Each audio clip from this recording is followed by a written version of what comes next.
In Part 1, Professor Howard Nicholas exposed how aid, debt, and monopolies keep Africa poor. But there's an even darker chapter, the deliberate destruction of Africa's food and future. Let's dive in and listen to the video. One of the most important things is we destroy food self-sufficiency. Again, the World Bank continued it. They forced most countries to eliminate all food subsidies and food support. Okay, because once you don't produce your own food, I increase my control over it. How do we know this? Well, very funny thing happened some years ago. Not so funny, actually. It involved starvation of a large number of people in Malawi. Okay? Many of you could remember this because it was really tragic. But the Malawian finance minister, who was under terrible threat at the time, suddenly broke ranks and he said, well, you know why we had this famine? Because one of the conditions of the loan given by the World Bank was we destroyed all our grain surplus stocks. Why? Because remember, we want you dependent. 1970s, the US Senate, the US Congress said, we will not allow Latin America to produce their own food. We will start a strategy involving the IMF and the World Bank to destroy food self-sufficiency of Latin America. Then they will indeed be our true backyard. And that's exactly what they've done. Look at all the Latin American countries. Look at them. They used to be food self-sufficient, but they're no longer food self-sufficient.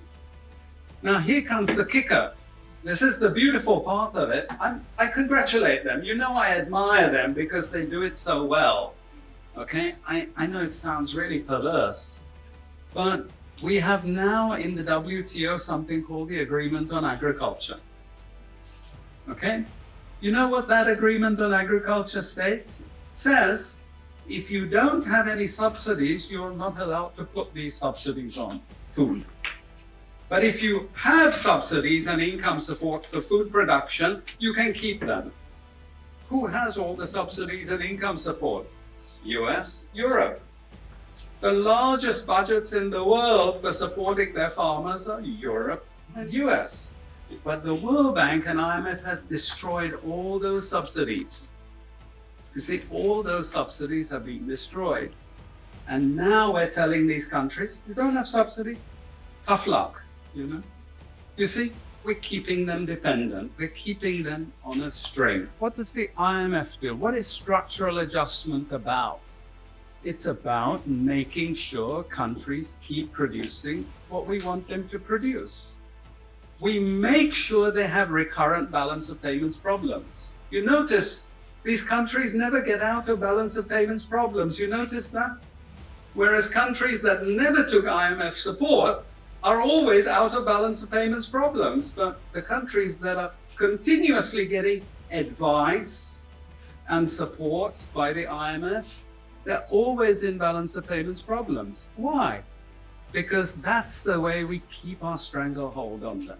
This is the crucial thing. We cannot allow them to produce manufacturers. It's not difficult. Trust me, it's not difficult. We need nationalist governments.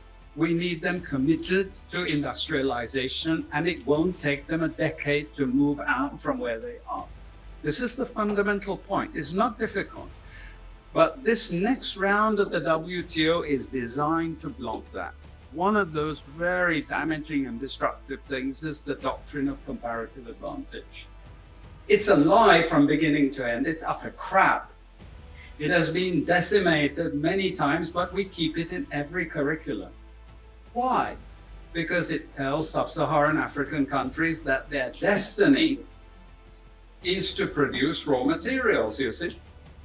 And if you produce raw materials, you get rich just like we are in the West. You see, this is the game we're playing. And just for you to be totally confused, we normally build models with it, mathematical models. So you really have no idea what we're talking about. But it seems all very scientific.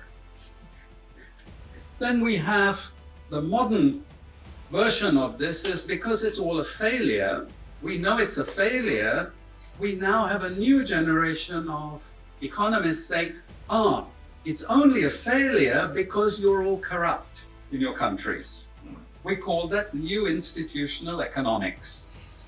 You've all probably learnt it all, but you didn't know why they invented it. It was invented to tell you the same thing. You should keep producing raw materials. Now, don't be as corrupt as you were before. Nobody ever told you that aid was designed to actually start the corruption process in the first place. Okay, and we need corruption to make sure you're doing all these things.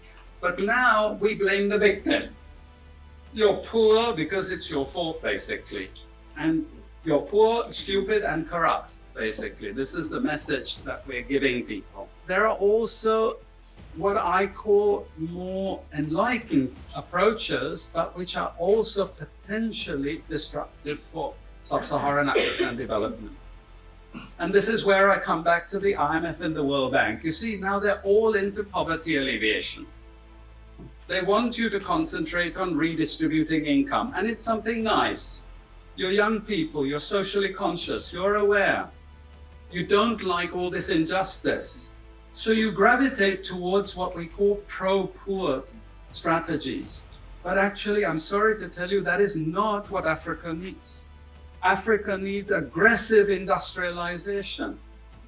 When China was a communist country and we had equal distribution, who feared China? Who took them seriously? They weren't even the size of the Netherlands.